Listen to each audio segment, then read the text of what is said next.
Hello friends, নন্দিতার হেসেলে তোমাদের সবাইকে স্বাগত। আশা করি তোমরা ভালো আছো, সুস্থ আছো, আমিও ভালো আছি।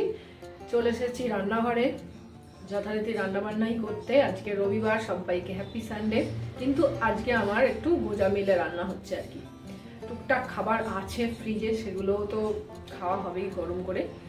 আর এখানে ভাত বসিয়ে দিয়েছি আমার জন্য। আমি একটু ফ্রাইড রাইস করবো আমার ইটিং শো চ্যানেল ভোজন রসিকে খাওয়ার জন্য। অল্প করে সবজি টবজি কেটে নিয়েছি আমার জন্য। আর গোজা মিল যেটা হবে, অল্প একটু মাটন আছে আর চিকেন আছে অল্প। যেহেতু আমার ছেলে মাটন পছন্দ করে না একদমই, চিকেন পছন্দ করে, যে ওর চিকেনের লেগ পিস ভীষণ ফেভারিট। তো আলাদা আলাদা করে রান্না করা সম্ভব নয়, একসাথেই আমি আজকে রান্না করে নেবো। আমি আমার জন্য করব ফ্রাইড রাইস আর একটু মাটন নিয়ে নেবো মিটিং শোয়ে বসে খাওয়ার জন্য। আর বাকি দুজন চিকেন আর ভাত খেয়ে নেবে।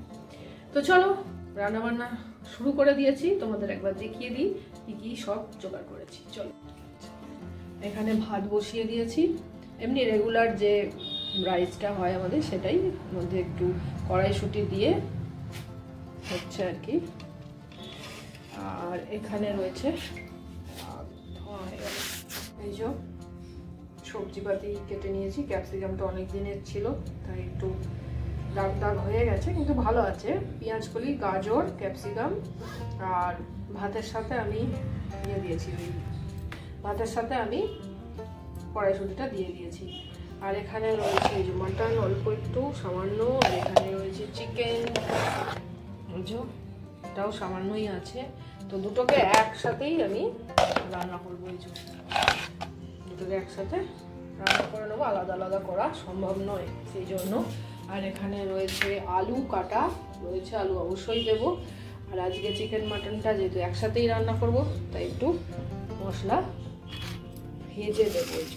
এখানে গোটা ধনে আর জিরে আছে, গোটা ধনে আর জিরেটাকে একটু শুকনো কলায় ভেজে গুঁড়ো করে দেবো। তো চলো চটপট রান্না শুরু করে দিই। এখানে কড়াই বসিয়ে দিয়েছি, সাদা তেল দিয়েছি। ফ্রাইড রাইসটা করবো, অল্প করে করব, কাজু কিশমিশ দিয়ে অল্প সামান্য দিলাম। একদম সিম্পল প্রসেসে করব, মানে সেই বিয়ে বাড়ির মতন বা অনুষ্ঠান বাড়ির মতন নয়, জাস্ট ঘরোয়া একটা ফ্রাইড রাইস করব। ভাজা হয়ে গেছে। এই যে আমাকে রান্নায় হেল্প করে দিচ্ছে মিস্টার অলোক মণ্ডল। এই যে হাত নাড়ছে। হ্যাঁ, এই যে এগুলো সব আমায় কেটে কুটে দিচ্ছে যাতে তাড়াতাড়ি হয়ে যায়, কারণ অনেক বেলা হয়ে গেছে। চলো ব্যাক টু রান্নাঘর। ভাতটা মনে হচ্ছে হয়ে এসেছে, দেখে নি একবার।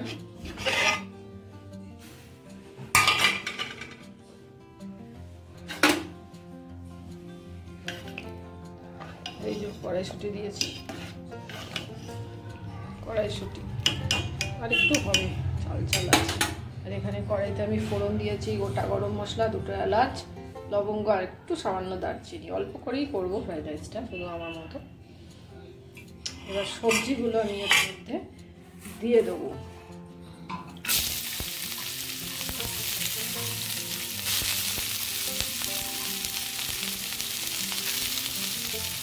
পেঁয়াজ দিচ্ছি না, পেঁয়াজ কলি যেহেতু দেওয়া হচ্ছে তাই পেঁয়াজটা দিচ্ছি। একটু লবণ দিয়ে আমি সবজিগুলোকে ভেজে নিচ্ছি, একটু ঢাকা দিয়ে ভাজবো।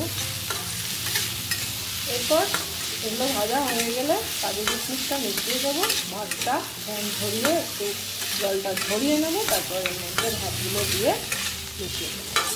আর পরিমাণ মতন নুন মিষ্টি দিয়ে দেবো, তৈরি হয়ে যাবে ভেজ ফ্রাইড রাইস।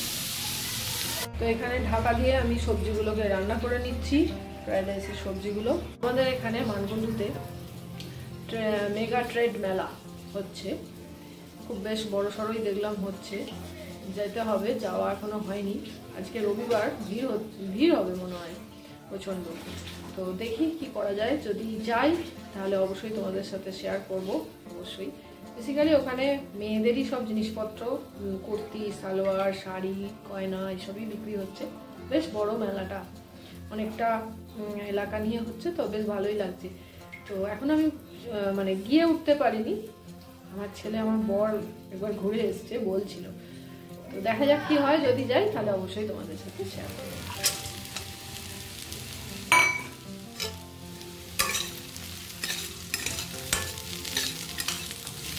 কাজু কিশমিশটা দিয়ে মিশিয়ে নেবার পর এবার আমি ফ্যান ঝরানো ভাতটা দিয়ে দিচ্ছি।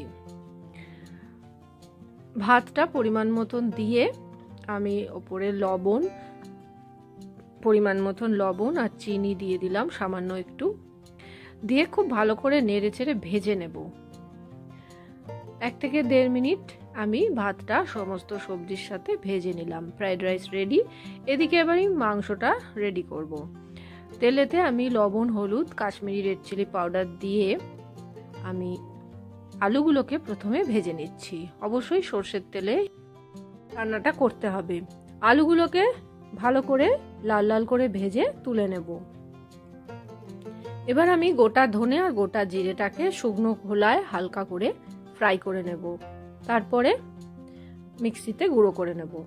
এবার কড়াইতে যে তেলটা ছিল তারপরে আরও 2 চামচের মতন তেল অ্যাড করেছি, তাতে গোটা গরম মশলা, শুকনো লঙ্কা ফোড়ন দিয়েছি আর অল্প সামান্য একটু চিনি অ্যাড করেছি। চিনিটা অ্যাড করলে কালারটা ভালো আসে। পেঁয়াজ দিয়ে দিয়েছি, 2টো বড় সাইজের স্লাইস করে কাটা পেঁয়াজগুলোকে বাদামি করে ভেজে নেব।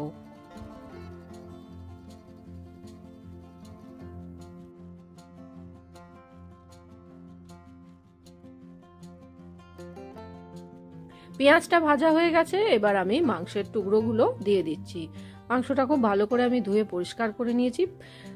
2 রকম মাংসই এর মধ্যে আমি দিয়ে দিচ্ছি, চিকেন আর মাটন। ভালো করে প্রথমে পেঁয়াজের সাথে ভেজে নিচ্ছি যতক্ষণ না এর কালারটা চেঞ্জ হয়ে যাচ্ছে। এই যে দেখো কালারটা চেঞ্জ হয়ে গেছে। চিকেনের গায়ে চিকেনের যে অরিজিনাল কালারটা একদম চেঞ্জ হয়ে গেছে, ফেড হয়ে গেছে। এবার আমি এর মধ্যে যে টমেটো, আদা, রসুন আর একটা পেঁয়াজ আর লঙ্কা, 3টে কাঁচা লঙ্কা একসাথে বেটে নিয়েছিলাম, সেটা আমি দিয়ে দিলাম। 1/2 ইঞ্চির মতো আদা, 8 কোয়ার মতন রসুন আর টমেটো একটা বড় সাইজের, একটা গোটা ছোট্ট পেঁয়াজ আর 3টে কাঁচা লঙ্কা একসাথে বেটে মশলাটা দিয়ে খুব ভালো করে কষিয়ে নিচ্ছি। এবার বেশ কিছুক্ষণ কষিয়ে নেওয়ার পর মশলার যখন কাঁচা গন্ধটা চলে যাবে, রেগুলার কিছু মশলা দিচ্ছি, যেমন এখানে আর আলাদা করে জিরে গুঁড়ো, ধনে গুঁড়ো দেবো না। যে ভাজা মশলাটা করেছি ধনে আর জিরে ভেজে, সেটা দিয়ে দিলাম। 1/2 চামচের মতো হলুদ গুঁড়ো আর কালারের জন্য কাশ্মীরি রেড চিলি পাউডার। মশলাগুলোকে দিয়েও খুব ভালো করে কষাতে হবে, আর অবশ্যই ঢাকা দিয়ে দিয়ে আমি মশলা কষাবো। ঢাকা দিয়ে দিয়ে কষালে তরকারির স্বাদ, যে কোনো তরকারির স্বাদ, মাংসের স্বাদ খুব ভালো আসে। কিছুক্ষণ কষিয়ে নেবার পর আমি পরিমাণ মতন লবণ দিচ্ছি। প্রথমে এইভাবে কষিয়ে নেবার পর তারপরেই কিন্তু ঢাকাটা আমি দেব। গ্যাসের আঁচ মিডিয়াম টু লোতে রেখে ঢাকাটা আমি দিয়ে দিলাম। 1 থেকে 1.5 মিনিট পর আমি ঢাকাটা খুলে নিচ্ছি। দেখো মাংস থেকে কি সুন্দর তেল ছাড়তে শুরু করে দিয়েছে। মশলাও খুব ভালো করে কষানো হচ্ছে। এখনো কিছুক্ষণ আমাকে ঢাকা দিয়ে দিয়ে কষিয়ে নিতে হবে। তো কিছুক্ষণ কষিয়ে নেবার পর মাংসের কালারটাও বেশ চেঞ্জ হয়েছে, মশলার কালারটাও চেঞ্জ হয়েছে। এবার আমি দিয়ে দিচ্ছি ফ্যাটানো টক দই 2 চামচ। টক দইটা দিয়ে ভালো করে মিশিয়ে নিয়ে আমি আরো কিছুক্ষণ ঢেকে মাংসটাকে কষাবো। ভালো করে মিশিয়ে নেবার পর তারপর আমি ঢেকে কিছুক্ষণ কষিয়েছি 1-1.5 মিনিটের মতন। 1-1.5 মিনিট পর আমি আবার ঢাকা খুলে নিয়েছি। দেখো খুব সুন্দর মাংস থেকে তেল ছাড়তে শুরু করে দিয়েছে, জলও ছাড়ছে। এইদিকে যে ভেজে রাখা আলুটা ছিল সেটা এবার আমি এর মধ্যে অ্যাড করে দিলাম।